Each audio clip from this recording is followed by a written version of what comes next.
Hey everybody, this is Jesse Trevino. I'm back here again with my colleague Stephanie Turner, Nathan Cowan. You're actually Nate. Why don't you turn to your right? We can kind of say everybody. We're here for our last, which we believe is our last COVID update, with restrictions being lifted very soon. So this is exciting times. It's actually appropriate too because it's Memorial Day weekend, and we got our first 88-degree weather day today too. I think. So nice outside. Exciting. It's beautiful. So, Nate, I know you have a couple of bullet points you wanted to get through today. Yeah, I mean, well, like you said, it's gorgeous out this weekend. So hope everyone's having a safe holiday weekend. But yeah, quick update. You know, we keep track every week on numbers, not just listings, but we talk to home inspectors and lenders trying to get a feel for what the market is doing, or will be doing next week.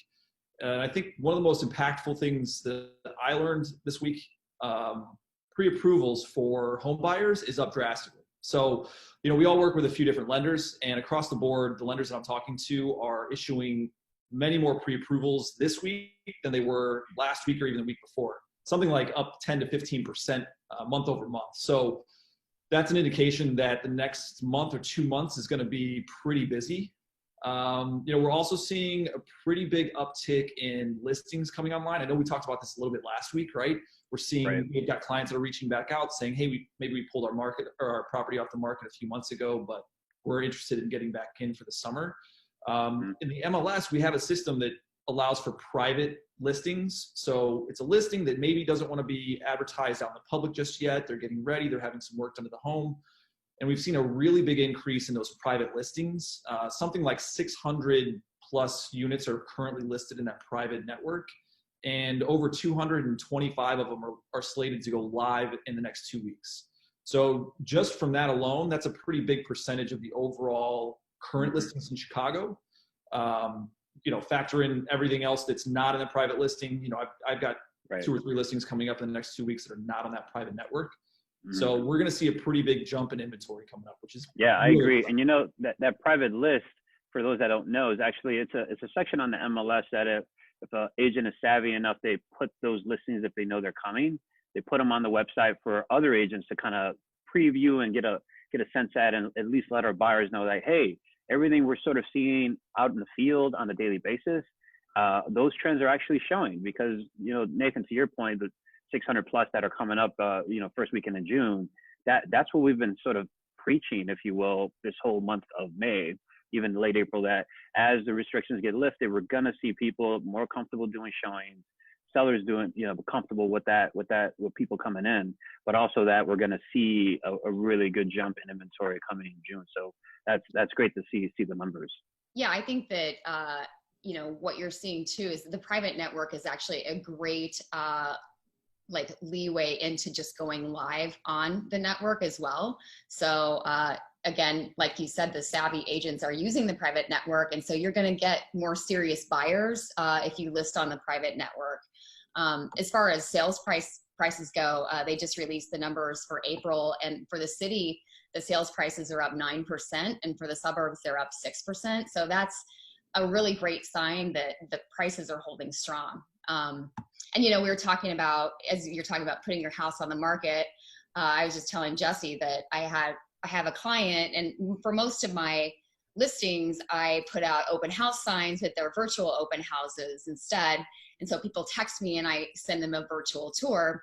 I was just talking to one of my clients in Lakeshore East, and she said, hey, you can do a showing if you want to. So what I'm going to do is just kind of be on call for that time period that I have those open house signs up, and just, run over and be able to show the house to people. It's a good way to kind of do a pseudo open house, but not really an open house.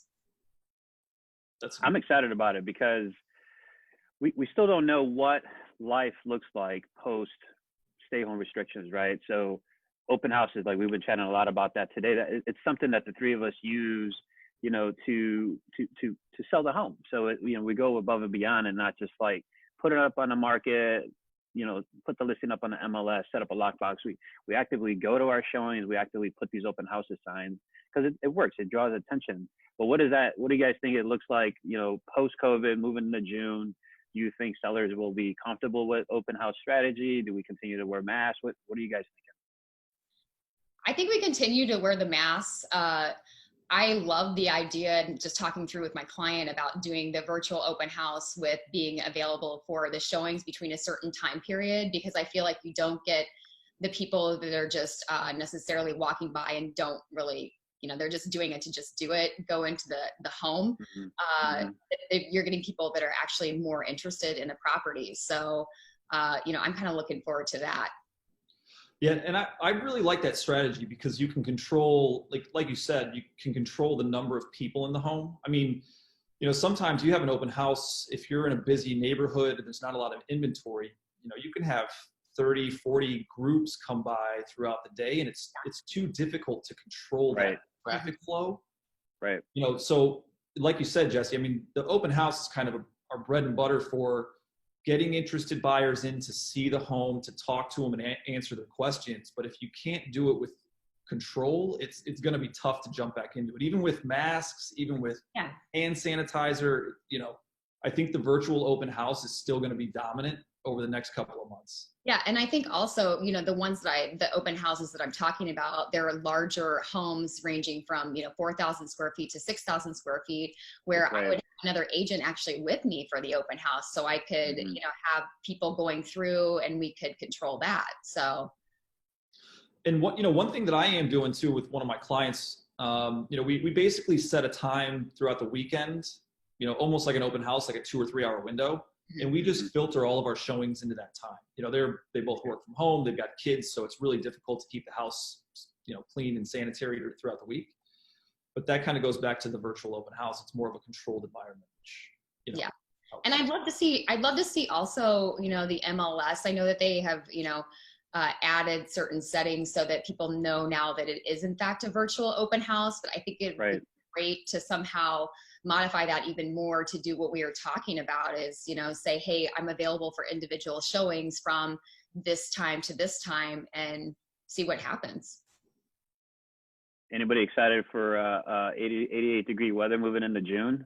So excited. I love hot weather. It's my favorite. I'm excited about it too. Cool weather going. Yeah, for sure. So I mean, I bring that up because it's obviously it's Memorial Day weekend, and we'll get this video out to everybody this weekend so that they could, kind of digest some of that real estate news. But enjoy your barbecues. I know they're going to be a little awkward to kind of have them on the patio. I don't know. I might zoom in. Nathan wants me to zoom him in on a little barbecue on my deck this weekend, so we might do that. Steph, are you around? What are you doing? Yeah, I'm doing some barbecue too. Actually, I'm picking up dinner tonight from Maple and Ash. It's their fried chicken. Ooh. Oh, that's nice. Yeah, fried chicken, truffle mac and cheese. You just can't beat it. And a bottle of sparkling. Let's do it up for Memorial Day. Right. Yeah. So, I guess as we wrap this up, COVID, it's not going, we started these Zooms because of the stay home restrictions. We wanted to keep people updated, let them know that things are still happening.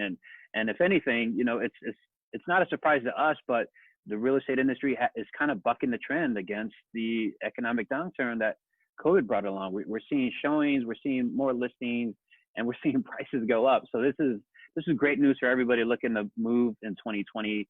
Give us a call, reach out to any one of us. We've got our email on the leak as well. And until then, we're going to continue to tape, and we won't talk about COVID anymore if we don't have to, but we'll tell you what's going on in the West Loop, South Loop, and beyond. And then we'll see you guys on the flip side. Thanks, guys. I'll see you guys. Thanks. Bye. Stop video. Shit, I forgot how to do this. Here we go.